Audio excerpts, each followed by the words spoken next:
Welcome to Grapple Arts Radio. Hi guys, Stephan Kesting here.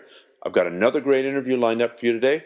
You're going to find this person really interesting and get a lot of great tips out of it for your own training. I just want to take this opportunity to let you know, or to remind you, about my website, beginningbjj.com. This is a really interesting resource. You get a free book called A Roadmap for Brazilian Jiu-Jitsu, which takes you through all the basic positions and all the basic strategies of Brazilian Jiu-Jitsu. And it's all free, and it's all immediately accessible for you as soon as you sign up. So, beginningbjj.com, I highly recommend it. Now let's move on to the interview. Hi guys, I'm here with my friend Emily Kwok. Emily is not only a Brazilian Jiu-Jitsu black belt, not only has she had some MMA fights and done very well, which is to say she's won. She's got a shelf full of medals from the Mundials and the Pan Ams, gi and no gi, runs her own school, but she's also a friend of mine. And as such, I think she's eminently qualified to discuss a couple of topics. So today, I kind of want to dwell on the larger, stronger opponent, because as a woman, you're going to be dealing with that all the time. And also training as a woman, because it's really something I'm not qualified to talk about. Really? Yeah, I promise. As long as those photos from college don't come out, I'm good. So, Emily, why don't you very quickly take us through your jiu-jitsu history, just to give people a bit of a background of where you're coming from. Sure. I started jiu-jitsu about 10 years ago in Vancouver, my hometown, where you and I met. I started under a blue belt, and really it was kind of by coincidence, I guess, that I stumbled into jiu-jitsu. My trainer, Roy Duquette, was trying to help me find some sort of a sport or something else to help out with my physical fitness, because I was in college, I wasn't really happy with the way I looked or felt, and I tried boxing, I tried just working out at the gym, and I wasn't getting the results. So he suggested that I might try some ground fighting, and of course, I had no idea what that was. A lamb to the slaughter. So I actually started out in a Sambo class. That didn't work out so well, because there were some, very masculine personalities that wanted to teach me how to escape wrist locks for a month, and that got very boring. So I sort of moved on to Brazilian Jiu-Jitsu. That was suggested to me by a classmate, and thought it was really odd and interesting and somewhat thrilling. And at the same time, I saw there was one girl in the class, and I admired the fact that she could pass the guard, which was a new thing to me at the time. And I sort of said to myself, I want to learn how to do that. So I started training in a small community center under a blue belt named John Kafalnitis. Trained there for a couple months and had moved to New York City over the summer. And when I was in New York, all of my teammates back home had said, look, you gotta look up a Gracie. The Gracies are there. And I had no idea what a Gracie was. And they'd said, Henzo's there. So I looked up Henzo Gracie and tried out his school. And at that time, was a white belt, and stayed there for a few months, got some good fundamentals in, moved back to Vancouver, where I started training with Dennis Kang. And I started training with him because some of my classmates had said, he has excellent technique, he's sort of up-and-coming fighter, you might really enjoy it. So I'd started over there, and that's actually where you and I met, because I remember you used to come in and substitute sometimes. So that was all no-gi MMA focus? All no-gi, yeah. And that was new, but it kind of kept me rolling around, and I really enjoyed it. And I stayed with Dennis for about a year and a half until I moved to Japan. Just prior to moving to Japan, I would make frequent trips back to New York, and I received my blue belt under Henzo. I moved to Japan just for a little bit of life experience, and I stayed there for a year, and I trained with Team Paraestra out of Koiwa, which is sort of a city close to Tokyo, or like a suburb of Tokyo, I think it is. It's really big. Under a gentleman named Takashi Ochi. And Takashi was a brown belt at the time under Yuki Nakai. Stayed there for a year, and that's also where I jumped into a little bit of MMA. I've been doing really well on the tournament circuit, and a couple of my friends were promoters in some of the women's fighting organizations over there. That's a Smack Girl? Smack Girl. So yeah. I've got a t-shirt that says Smack Girl, and I wear it around town, and I get some really strange looks. So one of my really good friends there was this guy named Kinya Hashimoto, who you see him a lot at jiu-jitsu tournaments reporting on what's going on in the jiu-jitsu world for the Japanese. And he was really encouraging and said, Emily, you should fight MMA. You should fight MMA. And I have a sort of motto where I say I'll try anything almost once. So I started taking boxing lessons from an old Japanese guy that I couldn't really understand very well. And, they made extra classes to teach me takedowns and all this kind of stuff. So I ventured into my first amateur fight against a girl that was about 45 pounds bigger than me. She was just round. And I won that fight, at which point Kenya said, we're going to do our first promotion in Korea. And he's like, you should come, we'll make you a pro fighter. And I thought, oh, well, hey, I'm already here. Let's go to Korea. So we went and did Smack Girl in Korea. And mind you, when I heard that the thing was called Smack Girl, I was a little taken aback too. So we went to Korea. I had my first and only professional fight in Korea. Won that by decision and received my purple belt in Japan, moved back to Canada for a few months, and frequented, a lot of the jiu-jitsu gyms that were around at the time. We had Marcus Suarez and there's Tim Shears running Gracie Baja. And I was only there for a few months before I received an opportunity to come back to the United States. And part of the reason why I wanted to come back to the United States was I absolutely loved New York City, and I felt like there was a lot of opportunities for me to grow. And at this point in my career, I really wasn't thinking jiu-jitsu was going to be what it is to me now. It was just a hobby. I was really moving more for life experience. So I moved back and had thought maybe in your bi-coastal lifestyle. This total bi-coastal lifestyle. Made myself broke all through my 20s doing this. And I ended up in New Jersey, and I'd taken a job through an old friend working as a creative director for a small event management firm. So we were setting up conferences. I had a very corporate job, and jiu-jitsu was again, just a really passionate hobby. But at that time, I had been competing in the United States, and that was a big plus for me because I was a little insecure about my abilities competing in Canada, competing in Japan. Every time I went to competitions, I'd only have a handful of people to fight, and I didn't really know if I was a purple belt. I didn't really know if I had the skills, So I took the opportunity to start going out to Navas and Grapplers Quest, and I performed really well. And 2007, I was training with Ricardo Almeida at the time, and there was the idea that a group of us would try and go to the Mundials. So I ventured my first year. I was a new brown belt, a couple months old, and we went to the Mundials, and I happened to do really well that year. And so my first shot... Is that code for gold? Yeah, that was my gold medal, and that was my first shot at any IBJJF tournament. And it was a brilliant moment that I wish I relished a little bit more, but I don't think I appreciated it at the time. I didn't really know what I was doing. I just went.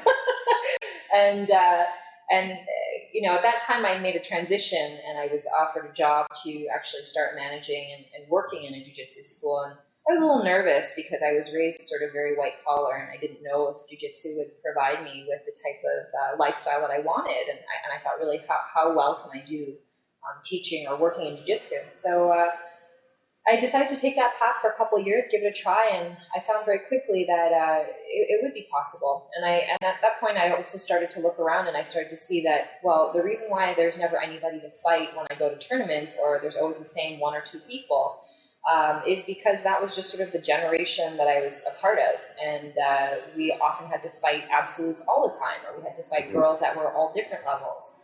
And the guys have their weight divisions, and the girls have the girl all weight, all rank division. Just, you showed up, great.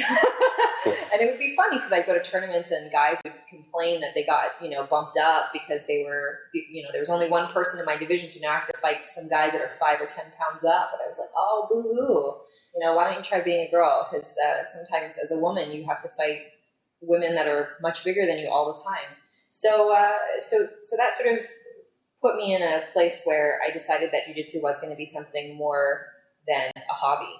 And I started working in jiu-jitsu in 2007 and received my black belt in 2008. And at that time, I had also switched jobs and started working in a different facility and sort of seeing how mixed martial arts and Muay Thai and all these different things started fitting into program management and direction. And I started thinking, I would really like to have my own academy at some point in the future. I was also co-directing women's grappling camps with Valerie Worthington and Felicia O, and that was an incredible eye-opener to see that there was all of a sudden a market where there never was one before. I mean, we never figured that we would have anybody showing up to all women's grappling camps, but we've consistently had 20 to 30 women showing up 3 or 4 times a year all over North America. So from how far afield do they come? We get women from, I would say, Toronto, other parts of Ontario. I think we've had 1 or 2 girls maybe from Quebec.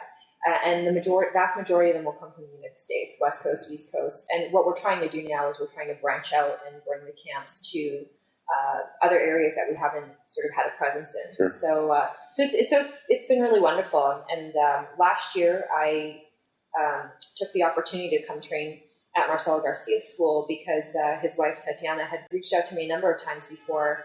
And I said, now's the time to take the plunge. And at the time I was a little dissatisfied, I guess, with where my own training was. I felt like I wasn't progressing very much. And when I came here, that all really changed. And I found a really wonderful group of people that have helped me rediscover my passion for jiu-jitsu, not only as an instructor and someone in the community, but also as a student. I really enjoy being a student again. Yeah, there's a lot of people who've given up learning now that they're an instructor, yeah. and it's kind of cool to be both. It keeps you enthusiastic. It's hard to fake enthusiasm. Yeah, I mean it's amazing because sitting here and training with Marcelo, I get the opportunity to see a lot of high level training, high lelevel instruction, and I admire the fact that someone like Marcelo is able to find different ways to push himself all the time. It's really difficult to do, and I think a lot of people, when they make that transition to being an instructor, they forget what it's like to be a student. Well, can you give some examples of pushing yourself, both, I guess, from your perspective and from what you see Marcelo doing? Yeah, absolutely. I think from my perspective, I know that this is something that I love because there have been moments where I've gone through a lot of hardships or lost opportunities or opportunities that don't want to be created for me, and I've just gone out there and created them for myself. For myself, I've had to take ownership of my own training and my own choices, to go out there and seek what I want, and not accepting whatever's given to me. That in a basic way is like, competition training. Sometimes I wouldn't have the opportunity to train with, the rest of the guys, or I wasn't big enough or whatever. And so I'd have to go run stairs or do cardio on my own. It was a very individual, solitary process. When I'm here watching Marcelo train, I'm constantly amazed at how he's evolving his game all the time. He has a very open attitude towards training, and he's very passionate about what he does. He trains with everyone. There are no boundaries. And I'm really impressed by that. I wish that more people chose to push themselves that way. He'll be doing something in training, and then the next day it'll show up as a lesson, or he'll play with things, and he goes home and he thinks about this a lot. And I think it's fascinating. It's wonderful to be able to be around and experience. Let's change gears here a little bit. One question I get asked all the time is, Stephan, there's this big, strong, athletic guy at my club, and it's so hard to fight him because he's a football player. He can bench press 400 pounds. He's twice as strong as I am. He's heavy, and he just crushes me. I can speak to that to a certain extent because I've fought and competed against people who are 265, 280 pounds, but it's more of a rarity for me. I'm a pretty big guy, I like to think. I'm flexing right now. But you deal with this day in, day out. So strategically, what advice can you offer to people who are training and competing against bigger, stronger people? I would look at it in 2 different ways. A white belt or a blue belt who's new to the sport and training or fighting against somebody that's that much larger is a very different scenario, I think, than maybe a brown or a black belt or somebody that's more experienced. And I say that because as a white belt or a blue belt, if you have training partners that are always that much larger than you, you do have to be careful because you don't have all the skills necessary yet to learn how to keep their weight off of you. So a lot of the times when I'm faced with this, growing up in my jiu-jitsu career, or when I'm faced with the question myself at camps or seminars, I tell a lot of people, you are responsible for your own safety and your own body. So first and foremost, if the larger person is just somebody that's just going to smash your head through the wall and try and hurt you, it's not really worth risking. So don't train with them. I would just straight up say don't train with them. Especially females sometimes, or smaller guys even. You have a battle of the egos, and even though somebody's outweighing you 100 pounds, if they want to really prove a point, they're going to. And it's because they don't want to get tapped out by a girl, or a little guy, or whatever it is. So it can be dangerous, mind you. If you have a much larger training partner or opponent that knows how to move and knows how to train, this can be a really great training relationship. So there's a sort of balance of the personalities there. Somebody that's a little bit more experienced. Well, you and I sparred yesterday, and I think I only put your head through the wall once. That's true, and I scrambled up your legs a few times. So, and I think for somebody that's more experienced, you have a little bit more leeway and a little bit more control over those types of situations because you do possess skills to defend. You do possess the skills to attack. Can you give a very concrete example of, you said keeping a heavier guy's weight off of you. So I'm assuming, well, tell us what you mean. Give us like push with your legs. Yeah, I mean, legs. Elbow them in the face? What? I think for myself, I would say legs are extremely useful. And the other thing that I've learned, or become more aware of, I should say, is grips, right? Marcelo is a huge fan of grips, and it's the entry into everything that we do. So grips in conjunction with, use of your legs, whether you play a spider guard or you post them on your partner's hips, there's a lot of power there that can be generated that might not otherwise come from your hands, And I think one of the most fundamental mistakes I see people making is a lot of the times when you're faced with somebody bigger or somebody that's trying to play a top position, you see a lot of people just trying to push them away with their hands as opposed to using their bodies or, the power generated from their legs. All right, so that's the theory. But now what kind of techniques do you actually like using? What technique do you really enjoy choking somebody out with if they're bigger and stronger? One thing that I've been using a lot lately is, actually there's two. One is I've become a lot better at applying the bow and arrow choke. Marcelo has a beautiful way of gripping the collar that I think makes all the difference in making a much tighter bow and arrow choke. That is a great way because you're on top of them. The last thing I want to do is allow myself to get completely underneath them and have their weight sit on top of me. Because then the choke doesn't work. You're getting squashed. I call it beached whale syndrome sometimes, and it's not pleasant. So I always try to attack either from the top or the side. The other choke that I really enjoy is it's a choke that Fabio Gurgel had taught at a seminar here not too long ago, but it's a cross-side position choke where you take your own lapel and you bring it across your partner's neck, and then you sort of walk around in a clockwise motion. But a lot of these types of moves where you're able to sort of use your body weight to strategically pin your opponent down, I think those work really, really well. I've been trying to play a lot more guard, single leg X guard, and I have some success with it, but I think, again, it's something that you have to work on when your game is a little bit more technically developed. It's a tricky position, I think, for beginners to start out in. So it's still a work in progress for yourself? Work in progress, absolutely, yeah. Okay. Let's talk about the female thing. And I ask for a couple of reasons. One is that there's a growing number of women in the sport, and women are thinking about starting a sport who want your perspective on things that are unique female problems. And the other is there's guys who train with women who have no idea, and there's instructors who have women in their classes who have no idea about some of these issues. So let's get into some nitty-gritty about that. Right off the bat, how should a woman approach a jiu-jitsu class, and why on earth should she want to lie on her back and wrap her legs around somebody? I don't know. Come on, you can do better than that. I think, safe to say maybe some female black belts are slightly crazy for doing it this long. But I think present company excluded, of course. Yeah, I think jiu-jitsu is a fantastic sport for females. I say to people all the time who have questions about it or are very new to it that it gives you a sense of self-confidence and strength that starts from within and goes, way beyond. It's not even hand-to-hand. I think having awareness over your body and learning how to be in control of your body is a great way to take ownership over how you're interacting with people, how you are present in the world.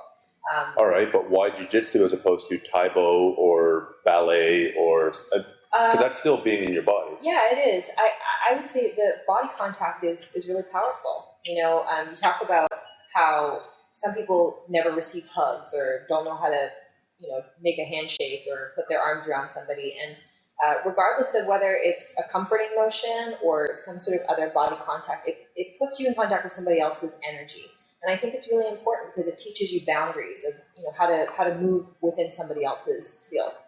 Yeah, that makes sense. I mean, I'm trying to resist teasing you that the reason you're doing jiu-jitsu is you just want a hug. but I was thinking about this the other day, that just about every culture that I know of has a form of wrestling. Yeah. I mean, I was in Switzerland last summer, and there was a big Swiss Schwingen, the type of wrestling. It's not nearly as kinky as it sounds. Relax. Championship going on there. It's an indigenous form of Swiss wrestling, and I think it really is the oldest martial art. And it's something very primal. What about the sort of self-defense aspects of it? Like, promoted by movies, you see Angelina Jolie knocking out an army of robots or bad guys with spinning hook kicks, which is, I would suggest, somewhat unrealistic. But this is your interview, so why don't you talk a little bit about the connection between jiu-jitsu and self-defense? Yeah, I mean, it's... I think when you look at the history of jiu-jitsu, it's often connected with the word self-defense. It is a defensive sport, a way of protecting yourself. But I think it's also evolved in many ways, and there's different ways that you can interact with it. Some women, and I think sometimes it's the best way to be introduced to jiu-jitsu. I mean, as females, we are not raised culturally to roughhouse that much, at least not in Western culture. Guys, you roughhouse from the time that you're born. It's common to sort of toss your friends around or roll around on the ground. Women are not typically raised to do that. I'm not going to say that it doesn't happen, but typically you're raised to like things that are pink and, be a little bit more feminine. Sugar and spice and all, all pretty things. Much.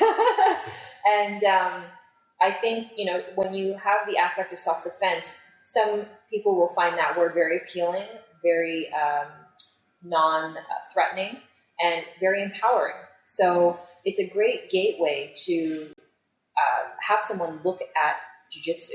Now, whether or not they choose to study it in a self-defense form and only focus on that, from the feed and a lot of the typical Gracie movements to taking it to the next level and maybe becoming competitive with it, I think that's something where women find a little bit more of a bridge rather than sort of jumping into a room full of 30 sweaty men that are all really competitive trying to tear each other's heads off.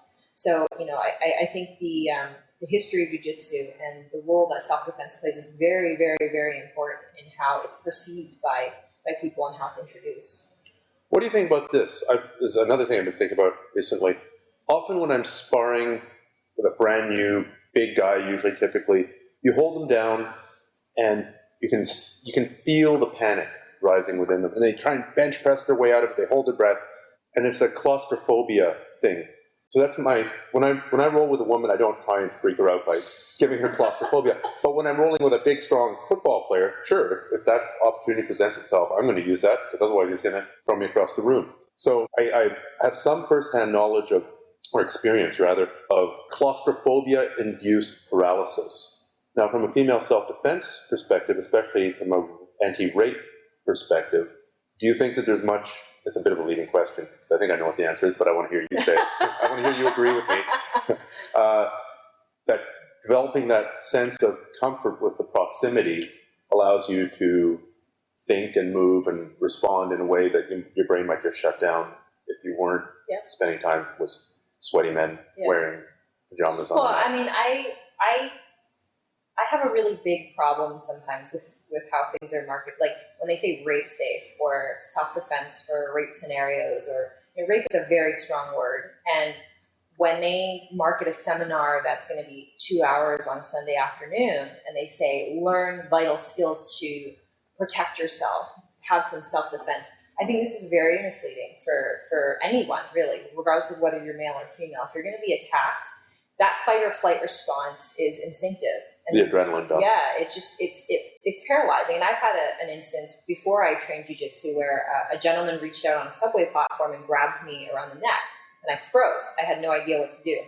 And I look back at that experience and I say, one of the powerful things again about jiu-jitsu is that having the regular body contact and being able to feel what it's like to push and pull and fight your way out of something, having that daily interaction really conditions you to be able to, I think, handle more threatening situations a lot easier, you know? But again, this comes with years and years of practice, not 2 hours on a Sunday or Saturday afternoon. Well, I mean, just to put things in perspective, I mean, Emily's fairly short, fairly petite, and I would put her up against a 200-pound muscle dude anytime, and I bet within a minute she'd have that guy drooling unconscious on the mat or on the pavement. So, you know, I believe in the strength of the techniques as well. But I'm glad that we're talking about the psychological element. Now, being a woman training in up to now mostly male-dominated environment, has anything inappropriate ever happened to you on the mats? Oh yeah, lots of inappropriate things. Uh-oh. All right. Well, let's talk about them, and let's talk about what you did and maybe what you should have done. And from an instructor's perspective, because you're also now teaching at your own school in Princeton, New Jersey, what should they keep an eye out for, and how should they deal with inappropriate behavior, or when a female student comes to them and says, look, this guy was doing X, Y, Z. So talk about the X, Y, Z, talk about what you did, and talk about what an instructor should do. Well, I'm going to say that, uncomfortable situations that I've had with men have generally been somewhat sexual. Right? So during training, and sometimes after training, I will say that it's a very limited thing. I don't think most men act this way. Getting to this point in my career, I've trained with 99.9999% males. And that's thousands of people. And we're limiting it to maybe like one or two strange experiences that I've had. But I think there's two different ways you have to look at this. You have to look at it from a male perspective and a female perspective. Actually, I shouldn't say male perspective. I should say somebody who's been training for a little while and somebody who's absolutely new to the sport. Someone who's been training for a while in the sport, I think, doesn't look at it as a sexual thing. Obviously, you can look at some of the positions in jiu-jitsu and say, wow, like they resemble a lot of other things that we do. Usually in the privacy of our own home. But someone who's accustomed to training jiu-jitsu doesn't think this way. You think about them in the technical positions that they are. Someone who's absolutely new to jiu-jitsu, and I've faced this many times with females, is when they are introduced to the sport and the class, whatever it is, they look at what's going on and they look at the various positions that you have to be in, and they do freak out a little bit because they say, wait a second, why am I going to let somebody sit in between my legs? Why am I going to let somebody sit on my face? Like, there's just a lot of very awkward barriers that you have to soften and work past. For any odd occurrences that may have ever happened to anyone of any gender, I think you always have to bring it back to respecting the sport and respecting your partners and understanding that you are choosing to engage in practice with someone, and that you should, appreciate that opportunity and not do anything to offend someone. And again, most people are going to be absolutely fine at doing this. They understand that barrier. For someone that does encounter something strange, I would say immediately the first thing to do is to disengage. So if it's a situation, for example, let's talk specifics. Okay, so for example, when I was a white belt, I had a partner who had gone into a cross-side position, and I felt a third knee. Awkward. I didn't know where it came from. So that kind of made me freeze a little bit because I was a white belt. I wasn't really, I didn't know what I was doing. So I kind of just stopped and looked at my partner and said, I think it's time for me to take some time off the mats. And they know, perverts know they're being perverts. But nonetheless, it's good to put them on the spot a little bit. And after that situation, I addressed it with my instructor. And that person had the tendency from time to time to come and watch class and see if I was training. And if I was training, they would train.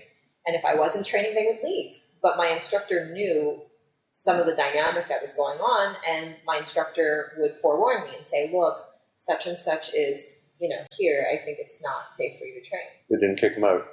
No. All right. I think, I should say in the instructor's defense at the time, I don't know him that well, but Looking back, I don't think it was a situation where he felt he needed to kick him out, because I think that he felt that the person would leave on their own, you know. Not to say that that's always the best way to handle it. Obviously, if that had happened to a female student of mine, or any student for that matter, I would say something, you know. Okay. Let's move away from the explicitly uncomfortable situation and just talk about how you as a woman, what you would suggest to women who are going to try out this crazy sport. They've been talked into it by you. It's all your fault. What should they wear? What are some things that guys don't even think about when they go to class? Yeah. What should they wear? What should they do? How should they behave? That'll make them fit in more naturally and make it a pleasant and a productive experience. So again, with this, I think there's a couple different ways that you look at this. There are women that will appear in jiu-jitsu schools that are looking for attention, and it's very obvious by the way that they dress. And so for anyone that's looking to begin the sport, I really suggest that you go in with somebody that you know, or if it's something that you're curious about, check the school out a couple of times. Go watch, see what the people are like. When you dress for class, if the instructor isn't already helping you with that, I think it's really appropriate for women to keep themselves covered. For myself anyways, the last thing I want is for anyone to sexualize me when I'm training or after training. When I train, I love the sport equally. I don't want it to turn into something else. And I think that's where the lines blur a little bit, because some women, they don't realize when you wear a low-cut tank top and you have cleavage when somebody goes cross-eyed on you, or you're wearing, thong underwear and you go to pass the guard and somebody gets a really great look at your whale tail. I mean, it's not...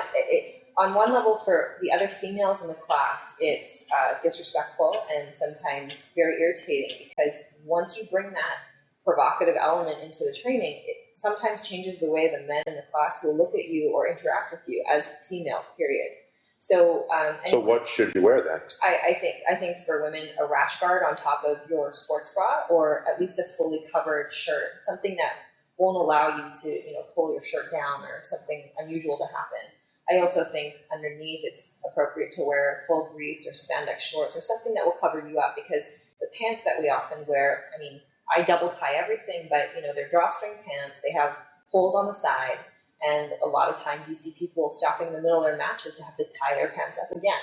So I think it's just really important as females that you keep yourself covered, because again, it's there's a lot of body contact, and you don't want to put yourself in a situation where people think you're asking for attention, or where you're distracting people to the point where it's irritating for other females in the room.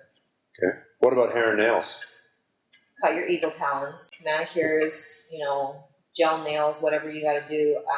I've never been someone that was into getting my nails done, probably because I started the sport when I was in my early 20s. Makeup, I think it's always good to have, your hair tied back, jewelry off, wash your face. That's the other irritating thing when you get a girl with cake face makeup and you're trying to help her, and then her face comes off on your gi. That's a Shroud of Turin effect. It's an expensive, wash. You got to wash your gi a few times. So, again, I think it's about putting yourself on neutral ground and focusing on what you're here to do, which is to learn something. It's not a parade. It's not a fashion show. If you want to dress up, go do that on a different day. Earrings, nose rings, tongue rings, other piercings. For safety, you got to either remove them, or if they can't be removed, just tape over them. Make yourself safe. It's. So you don't want it forcibly removed for those aforementioned bits. I've never seen that happen, but I've definitely heard of people getting hoop earrings torn out by accident, or they have a belly ring and it gets hooked on somebody's belt and gets torn out. I mean, a lot of nasty things can happen. So we're not skydiving. You don't need helmets, but you do want to be appropriately uniformed for it. Okay, so some girl or some woman comes to you and she says, I don't live where you live. I live in small town USA. What should I look for when I'm looking for a school? What advice would you give about school selection to a woman who's interested in sort of a little bit of self-defense, a little bit of self-development, maybe thinking about competing down the road? I think 10 years later, it's a very different scenario than where I was before. I think the internet is more widely used. Jiu-Jitsu is a more popular sport, so you have the luxury of being able to look online and research. So I would say look at what's in your area. There's a lot of resources. You can go to forums and ask questions on forums to ask, opinions of teaching. Which forums? You could go to, I guess popular ones would be like MMA.tv. People go to nhbgear.com. That's really popular on the East Coast. I think SureDog and some people sort of mill about on ADCC, but it's easy to find resources where you can ask people in the community what their opinions are. Hey, what do you think about instructor XYZ? Yeah, or have you visited this school before? And I find that a lot of people on forums, when it comes to asking opinions about schools, there is a lot of talk about it because people want to be honest about the information that's out there. It's a pretty serious thing. Upon maybe shortlisting a handful of schools in your area, I'd say you do hand-to-hand visits at each school. Go check out the environment. Make sure that you're comfortable with the instructors, that you like the energy that's in the school. A school that's going to be MMA and Jiu-Jitsu is going to have a very different feel from a school that's strictly Jiu-Jitsu. Competitive schools will be somewhat different from maybe more self-defense oriented schools. So knowing what you're looking for is important and paying attention to everything that you see and everything that you feel. If you're looking at competing, is it important for you to know, does the school have a competition team? Is competition allowed? I mean, there's some schools where competition's really not looked as something that they want their students to do. So these things may come into play a little bit later on, but the last thing that you want, because when you start attending a school, you develop camaraderie with the students, you develop respect for your instructors and the staff. You don't want to have a situation where you feel like all of a sudden it's not the right fit for you, or you're not able to sort of find the things that you want and be fulfilled. And it's a very difficult thing to have to go through to change schools, whether by choice or not by choice. What about the gi versus no? If your emphasis is sort of self-defense, self-development, where would you come out on the gi versus no gi versus training MMA debate? Wow. I would say if you're strictly looking for, self-defense type stuff, I would say start in the gi. The gi is realistic in the sense that, okay, people say, well, am I going to be walking around or am I going to catch somebody wearing this bulky, heavy, sweaty outfit somewhere? No, you're not, but you're going to see a lot of people with jackets and jeans and, suits. They're all alternates for garb that we wear on top of our body. No-gi, I think, is fantastic. It's great, but it's also a little bit more reliant, I think, on athleticism, some speed. You also tend to sometimes attract a bit of a hybrid of a lot of wrestlers and MMA people. So the energy and the environment can be a little bit intimidating. Macho? Yeah, it can be. Not always, but it can be. Aggro macho? Yeah. And again, same thing with MMA. So again, it's sort of it's a matter of what you're really looking for. I think the self-defense brings maybe a little bit more of this feeling of traditional jiu-jitsu or traditional martial arts. And it could be a bit more comfortable for someone that's not looking for any heavy competition or anything down the road. Okay, Emily. Well, that's been very, very interesting for me. I hope it's interesting for other people and inspiring for some women to see what you've accomplished, follow some of your advice to pursue their own journey. How do people get in touch with you if they want to train with you, bring you out for a seminar, go to your school, that sort of thing? There's a couple different ways. My school's in Princeton, New Jersey, so I have a website there, princetonbjj.com. You can also reach me on my own website, emilykwok.com. EMILY. Oh, yes. That's very good, Stephan. KWOK. That's right. So EMILYKWOK.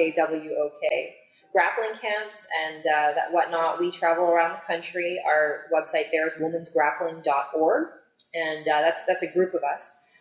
But for any sort of training information, all that kind of stuff, you can email me personally off my website, off the Princeton BJJ website. And you'll also find me quite frequently in New York City at Marcelo Garcia's school, because I also work here with MG in Action, and I do all my training here. Awesome. Well, thank you so much.